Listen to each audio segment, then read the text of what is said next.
시간이 나이 들게만 했을까? 시간은 나를 무르익게 하였다. 자신을 알게 하였고, 사랑을 알게 하였고, 사람다움을 알게 하였다. 그렇기에 돌아볼 수 있고, 그렇기에 그리워할 수 있다. 지난 시간이 찬란하여 그리워하는 사람아, 지금 시간도 훗날에는 찬란하고 그리운 때다. 고요히 기억하길. 그대는 언제나 찬란했음을.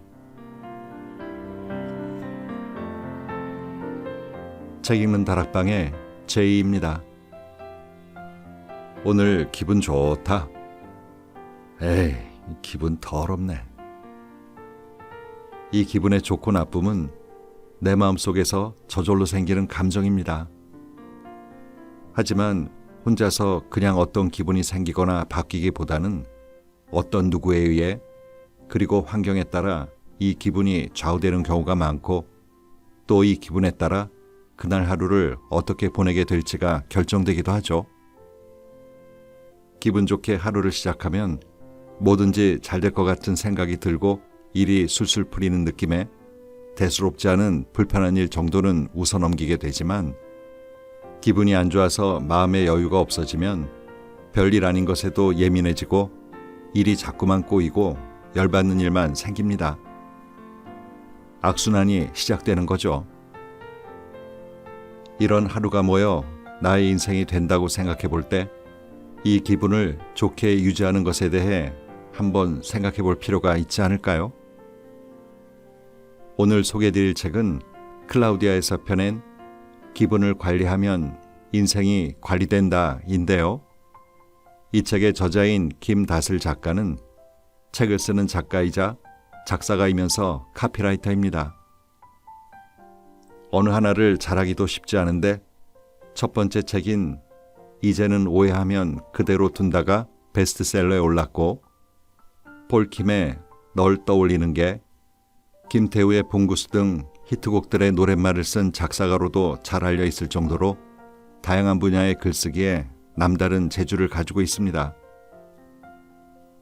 저자에게 기분은 어떤 것이고 어떤 의미가 있는지 프롤로그의 글을 먼저 읽어드려 볼까요? 기분을 관리하면 인생이 관리된다. 하루를 결정하는 건 그날의 기분이기 때문이다. 기분 좋은 날이 행복하게 산 거고, 기분이 잘 정돈된 날이 잘 산 날이다. 사람은 기분이 좋아지는 무언가가 생기면 본능적으로 그것을 계속 찾게 된다. 꽂히는 음악을 들으면 그 곡만 반복해서 듣고, 재미있는 게임을 하면 중독될 만큼 빠진다. 기분 좋아지는 사람을 보면 자꾸만 그 사람이 보고 싶다. 이성보다 먼저 몸과 세포가 반응한다. 이처럼 기분은 사람을 움직이는 원초적인 힘이다. 그렇기에 사람은 기분 전환에 막대한 시간과 돈을 쓴다.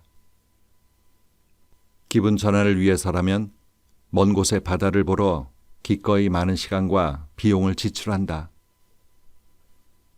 예쁜 카페에 가서 커피와 달콤한 케이크를 원가의 몇 배는 비싼 돈을 주고 사 먹는다. 기분만 나아진다면 시간과 비용을 아끼지 않는 것이다. 현명한 사람은 이러한 기분 관리의 중요성을 누구보다 잘 알고 더욱 효율적인 방법을 찾는다. 세계 정상급 부호인 일론 머스크가 멘탈과 기분을 관리해주는 전문가를 거액을 주고 고용한 이유다. 결국 하루의 기분이 쌓여 인생을 이루기에 기분은 무엇보다 중요한 셈이다. 정말 그렇죠? 우리가 시간과 돈을 지불하고 하는 많은 행위가 이 기분을 좋게 유지하기 위해서이지 않나 하는 생각이 듭니다. 이 책은 나의 하루를 조금 더 세심하고 긍정적인 방향으로 바라보도록 해주면서 내 기분에 영향을 주는 사람들, 그리고 관계들을 어떤 마음가짐으로 어떻게 대해야 할지에 대한 작가의 생각들을 담고 있는데요. 그럼 그 이야기들을 함께 들어보실까요?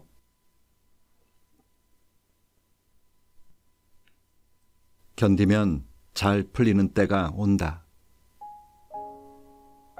견디면 결국 찾아온다. 잘 풀리는 순간이. 버티면 끝내 생긴다. 믿을 수 있는 인연이. 좋은 날은 신기하게도 반드시 다시 온다. 갑자기 시국이 나빠져서 어쩌다 건강 문제가 생겨서 뜻하지 않게 일이 풀리지 않는다. 안 좋은 일들은 약속한 것처럼 한꺼번에 덮쳐온다. 믿었던 사람에게 배신당하기도 하고 인간관계에 염증을 느끼면서 완전히 질려버리기도 한다. 하지만 좋은 인연을 만나는 건 우직하게 버틴 사람이다. 얕은 꾀를 쓰면서 태도를 바꾸지 않고 때가 묻어도 타락하지 않고 자기 도리를 지킨 사람이 결국에는 좋은 인연을 만날 수 있게 된다. 일도 마찬가지다. 당장 잘 풀리지 않아도 어떻게든 견디면서 그 자리에 주저앉지 않고 계속해서 방법을 찾고 이런저런 시도를 해보며 끝내 작은 실마리를 찾아낼 수 있게 된다. 그리고 그 기점으로 일이 점점 풀리기 시작한다. 그렇게 한번 방법을 알면 갈수록 잘 풀리게 된다. 그동안 고생한 시간은 그렇게 보상받는다. 견디고 버텨낸 시간 끝엔 틀림없이 행복하고 밝은 미래가 기다리고 있다. 동트기 직전 새벽이 가장 어둡다. 어둠이 모든 것을 영원토록 삼키려 들지만 해가 뜨는 것을 결코 막을 수 없듯 떠오르는 희망은 누구도 막을 수 없다. 마음이 가난한 날. 마음이 가난한 날이 있다. 속에서 꺼낼 언어가 없어서 나눌 말조차 없을 때 말이다. 마음이 가난해지는 날이면 평소보다 이기적인 사람이 된다. 나 하나 감당하기도 버겁고 힘든데 누굴 신경 쓰고 챙기는 것이 사치처럼 느껴진다. 그렇게 주변의 아픔과 우울을 모른 척하기도 한다. 심지어 나 자신의 아픔과 우울마저 못 본 척 덮어놓을 때도 있다. 괜찮아지겠지 하면서 대충 넘기는 시기다. 몹시 힘이 빠져서 자신을 돌보는 일조차 힘겨운 상태다. 그럴 때면 좋아하는 작가의 글과 책을 찾아서 읽는다. 좋아하는 감독의 영화를 찾아서 본다. 좋아하는 가수의 노래를 찾아서 듣는다. 그들의 작품은 좋은 언어로 가득하다. 가난하여 인색해져 버린 내 마음을 달래주고 풍요롭게 채워준다. 좋은 언어란 내 마음을 알아주는 언어다.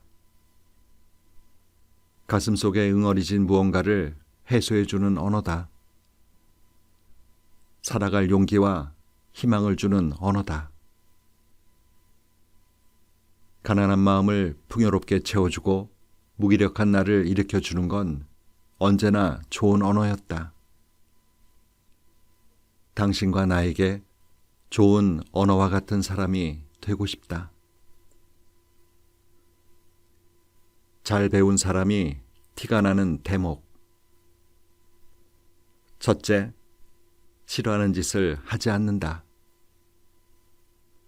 좋아할 만한 행동으로 환심을 사는 것에 급급하기보다 싫어할 짓을 하지 않고 그저 자기 할 것을 한다. 조급하지 않고 관심을 구걸하지도 않으니 사람을 대하는 게 늘 담백하다. 이러면 상대가 알아서 호감을 품는다. 둘째, 상황을 예측한다. 아무 생각 없이 일단 저지르고 보지 않는다. 이 말을 하면 어떤 상황이 벌어질지 예측한다. 이는 상대와 갈등이나 마찰을 피하는데 효과적이다. 간혹 자기는 뇌를 거치지 않고 바로 말한다고 자랑스레 떠드는 사람이 있는데 그건 자랑이 아니다.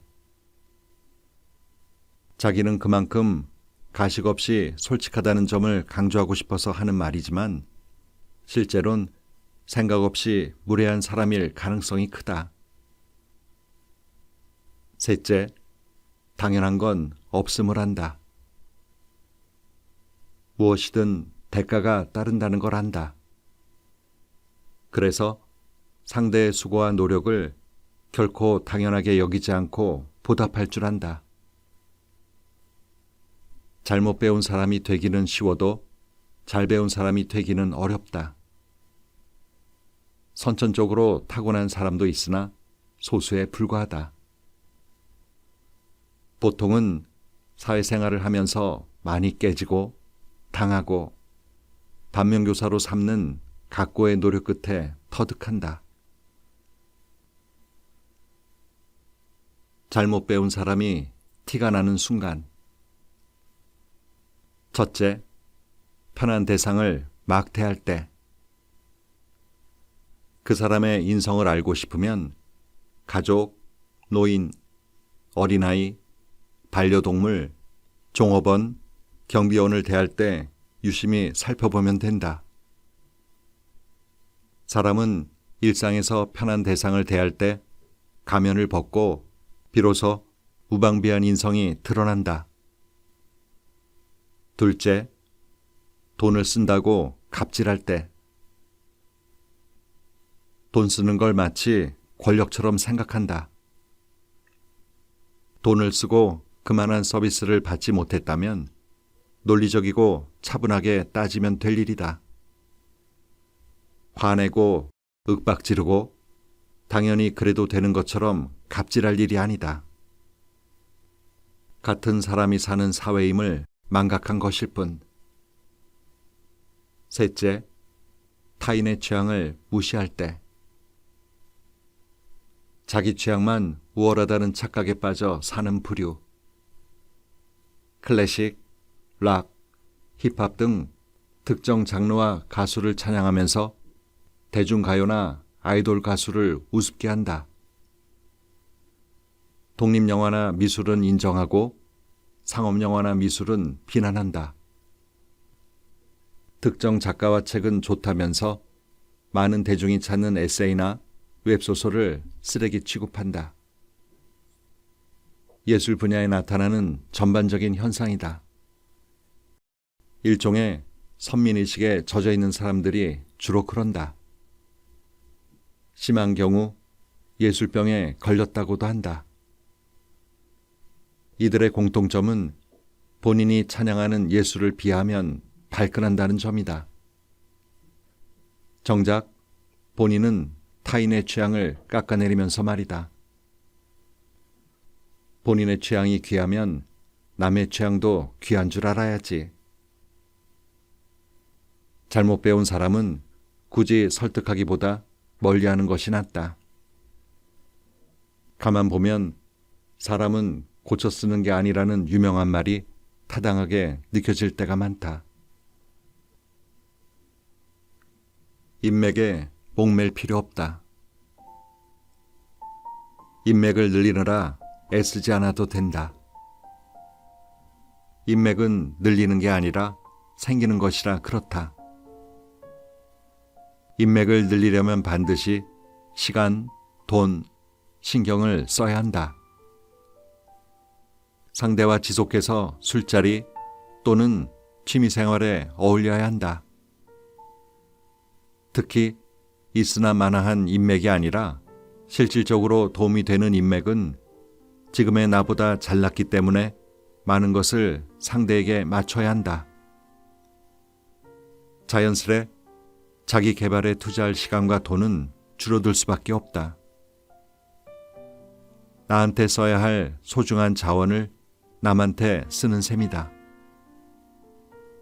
인맥에 투자할 시간과 돈으로 자기 개발에 투자하고 인맥 대신 실력을 늘려야 한다. 실력이 있고 성실한 사람은 인맥이 알아서 생기기 때문이다. 성실한데 실력까지 있으면 그 가치를 누가 모를까? 제대로 된 안목이 있는 사람이라면 누구나 그런 가치 있는 사람을 가까이 두려고 한다. 그때 가서 생기는 인연을 소중히 여기면 된다. 그때는 서로에게 도움이 되는 관계이기 때문에 맞출 필요도 없고 일방적으로 뺏길 일도 없다. 이런 관계가 제대로 된 인맥이다. 그러니 인맥에 목맬 필요 없이 자기 자신을 발전시키는 것이 곧 건실한 인맥을 만드는 비결이다. 가까이 둬선 안 될 사람. 안 될 이유만 말하는 사람은 가까이 둬선 안 된다. 사람은 누구나 실패를 하면서 산다. 그러나 그 실패마저도 시도가 있기에 가능한 일이다. 시도조차 하지 않는 사람이야말로 최악의 실패다. 아인슈타인은 어제와 똑같이 살면서 달라진 내일을 기대하는 건 정신병 촉이라는 명언을 남겼다. 아무것도 하지 않으면서 나아진 결과만 바라는 모순덩어리의 욕심쟁이에게 일침을 가한 말이다. 안 될 이유만 찾는 사람이 바로 이런 사람이다. 무엇이든 안 되는 이유가 있겠지만 시도해보며 고치면 된다. 고쳐지지 않는다면 해결 방법을 찾으면 된다. 해결 방법이 없다면 다른 방법을 찾으면 된다. 다른 방법마저 없다면 다른 일을 시도하면 된다.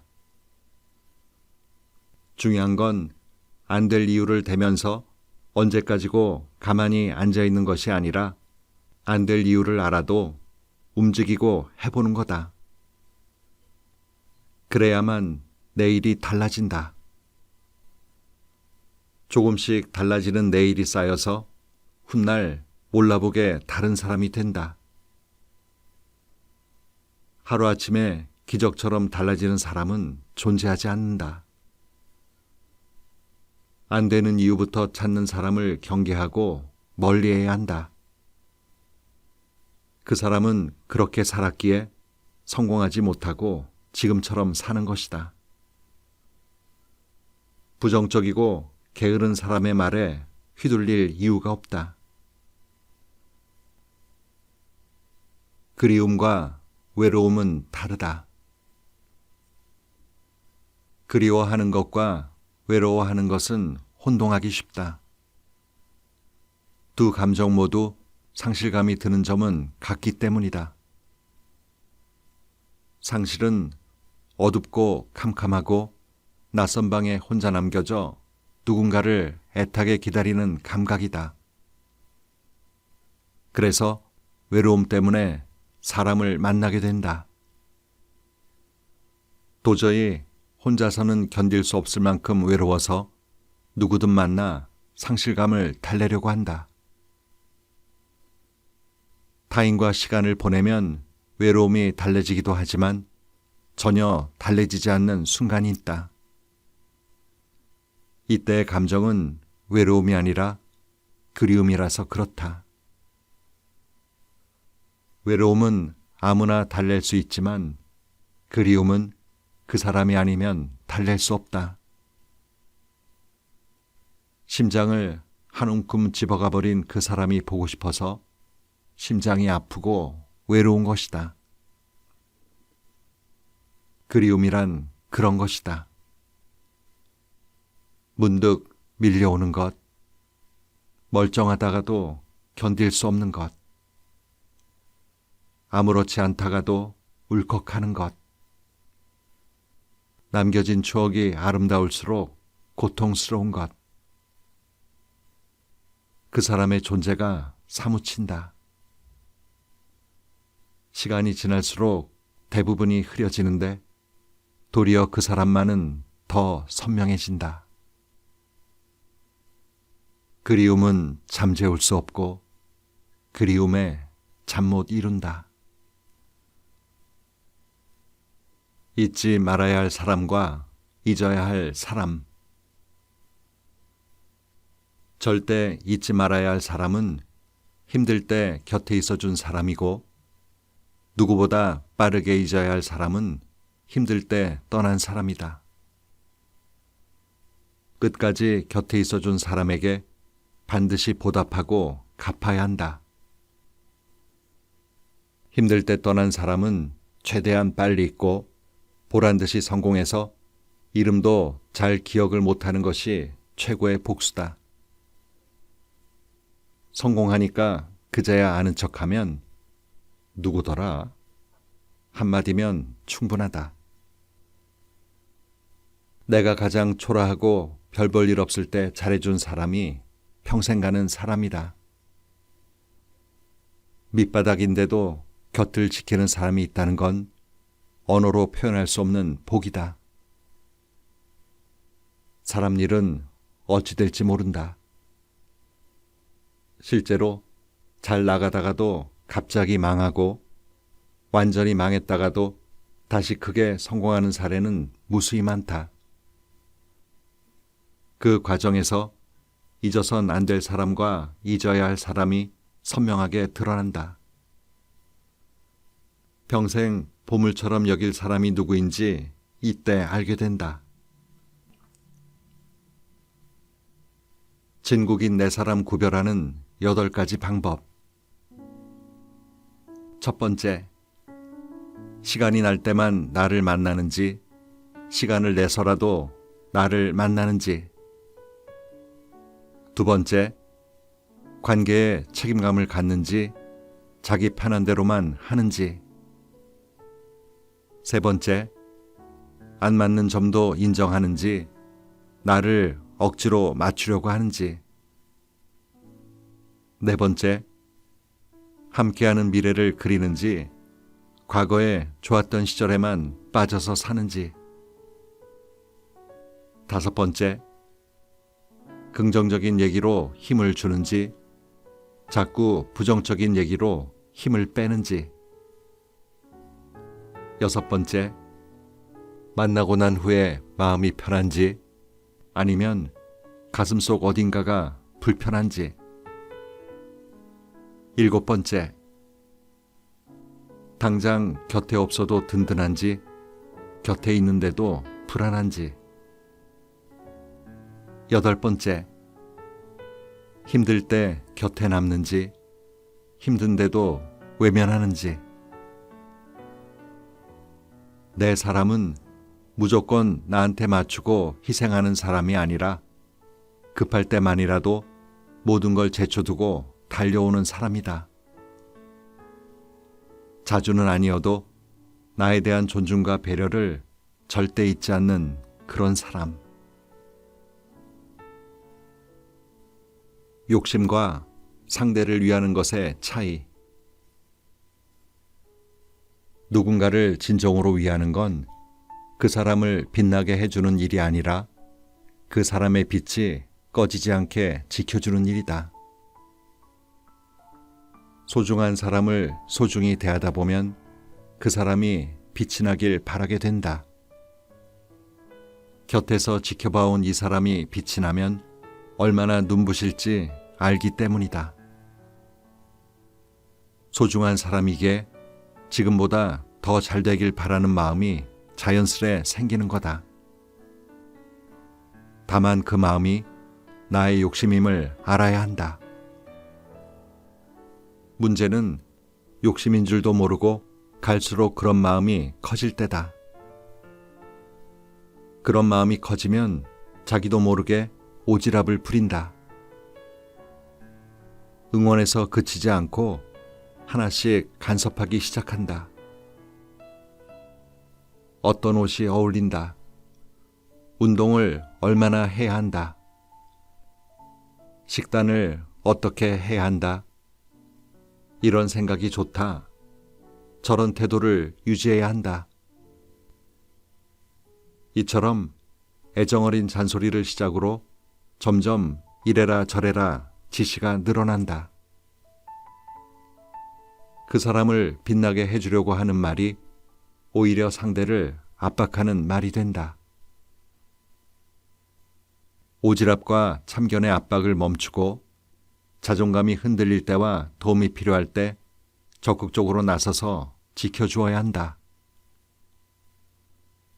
소중한 상대를 위하는 마음과 나의 욕심은 구분하기 어렵다. 따라서 반드시 구분하는 연습이 필요하다.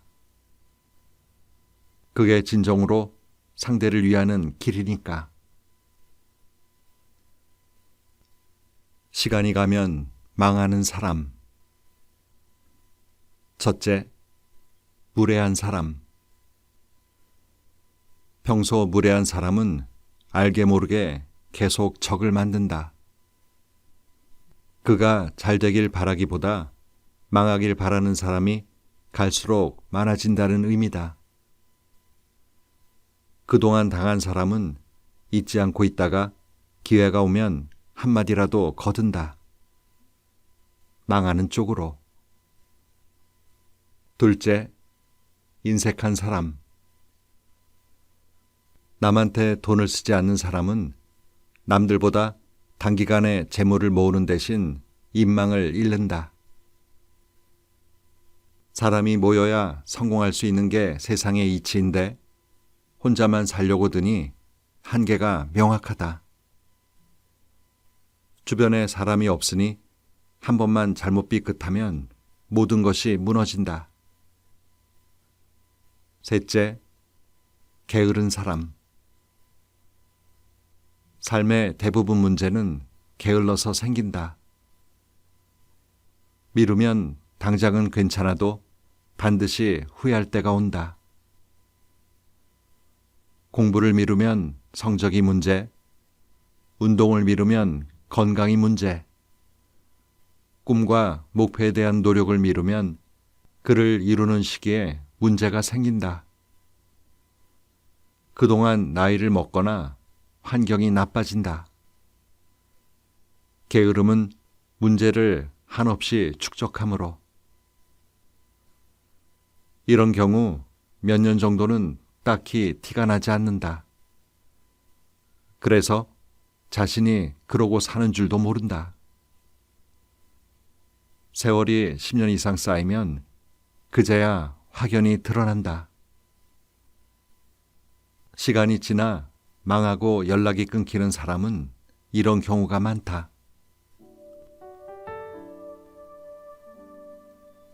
기분은 시시각각 변하기도 날마다 바뀌기도 하기 때문에 별 대수롭지 않게 생각할 수도 있습니다. 문제는 이 기분에 따라 펼쳐질 오늘의 일과 만남을 선순환으로 살게 될지 아니면 악순환으로 살게 될지가 결정된다는 거겠죠.